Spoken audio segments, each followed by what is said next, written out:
name is Carol. I've been working here in UCC for the last 2 years. My name is Morris Ryder. I work in the computer centre here in UCC. I'm Cathal Kerrigan. I'm Helen Mulcahy and I'm a lecturer here in the School of Nursing and Midwifery.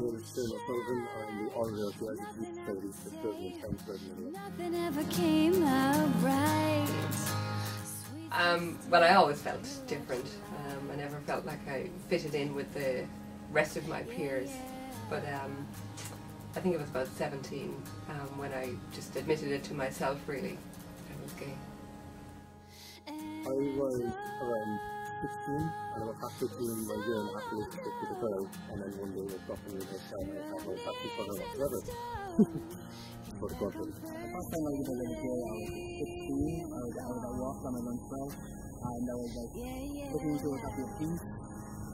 And there was this picture of, I think it was Miss Fly, and I was like, So just kind of from there. I didn't really fully come out until I was 29, but I came out to certain people at various stages. So the first person I ever told that I had feelings for boys was my sister when I was 13. We were watching Star Trek and I had a crush on Will Wheaton, so that was the very first time, but I didn't properly come out until much later. I met a guy who I really liked and I wanted to make sure that I could give that relationship as much, give it the chance that it deserved, and there was no way of doing that while still being in the closet. So basically I posted a blog telling everybody that I liked guys. I came out as bisexual.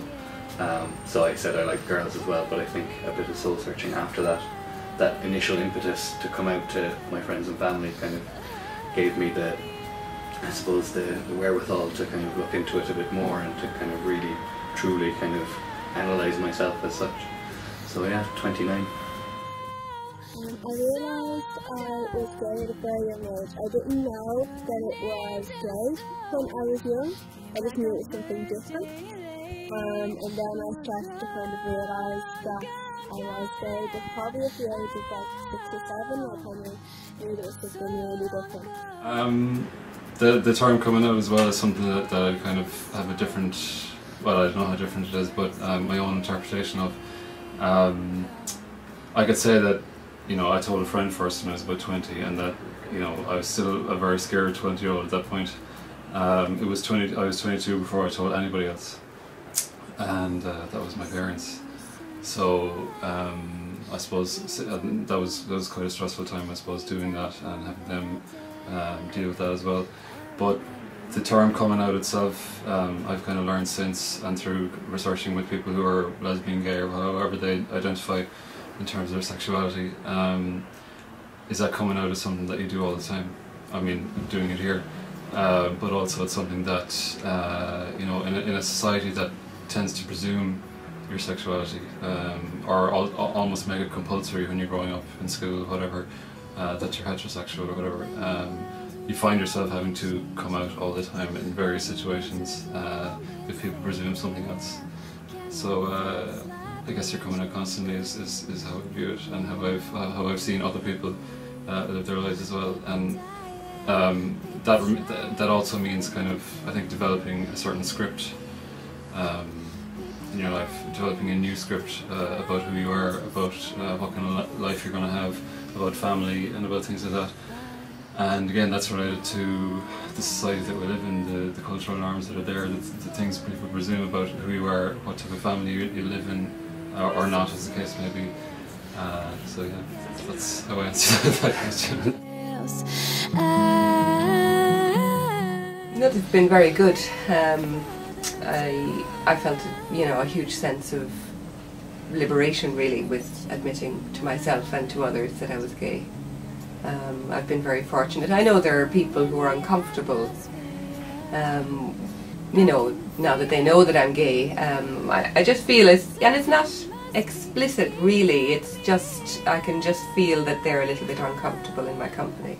But I've never had any really negative or horrible things So I've been lucky that way. After I came out to my family, I was involved in the gay scene, but that was 1975, 1970s. There was nothing on television, no documentaries, there was no information, there were no support groups as such, aside from the IGRM, which had been formed.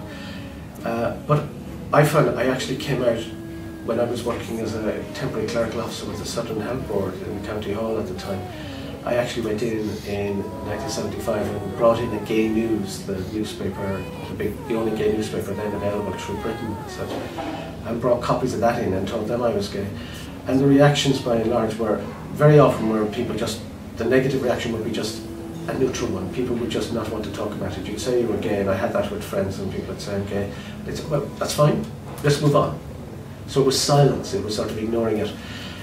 In the workplace in the Southern Health Board, there were a couple of guys about my own age. The older people were fine in many ways. Some of them, my immediate boss, she was brilliant. She was very supportive. She was only in her 50s at the time, so she would have been much older. She was my age now, but I was then only in my 20s.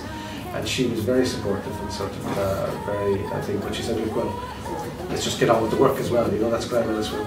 But a couple of the other guys who were the same age, they were a little bit sort of standoffish, and they sort of really a little bit intimidated by this. And I said, well, why, sort of thing. But and then as the time went on, I became very involved in you know, in promoting gay rights. So I came to university, got involved with a small group of people here who were gay, and then we set up the Gay Sock, which we were fighting for recognition, and we didn't get recognition at that stage in 1980, 81. But then when I went to Dublin, I was involved in the gay rights there, organising demos and organising gay health action in the mid-80s, and Glen, Gay and Lesbian Equality in the late 80s. And by and large, I found overall people would either be supportive or neutral. I didn't actually get any sort of, you know, I've never had, touch wood, any kind of violent attacks. I've never had people screaming and shouting abuse at me or anything like that. Other people do get that. It's more either some people would be very supportive, or others, if they weren't supportive, they'd just change the topic and didn't want to discuss it. For myself, I guess, yeah, it's sort of on and off, it's been hard now, especially like traditional family, that's even conservative families, and it's hard to accept myself, maybe that's doing myself, I have two choices that were proved with this child,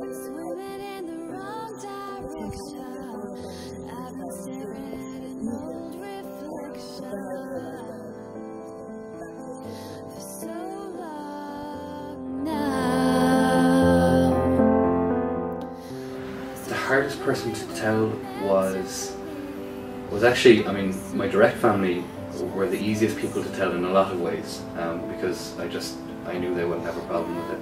We're not a particularly religious family or anything like that, but my great aunt, who lives in Galway, she's like a grandmother to me. She's 80-something years old at this stage, and has always been, I suppose, quite a religious woman, and goes to Mass every Sunday and all this kind of stuff. And she's somebody who's very dear to me as well.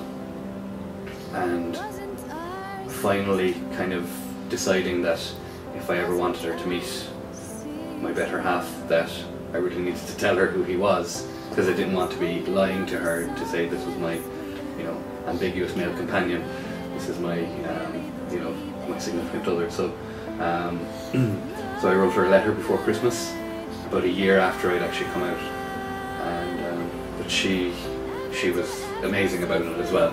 She just rang me the next day and said, you know, you are the way that God made you, and God made you that way for a reason, and you're still, you know, the same person to me. And I just thought that reaction, I suppose in a lot of ways, it illustrates a kind of a sea change in attitudes across Ireland and so forth. But that was particularly difficult to do, but also particularly rewarding to have as well.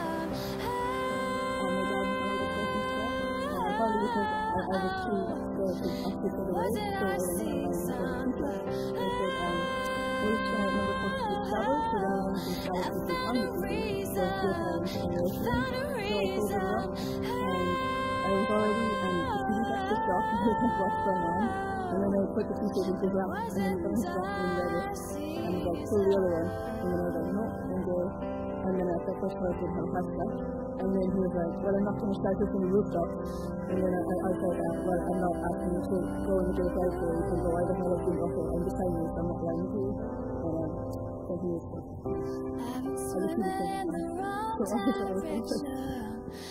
been staring at an old reflection.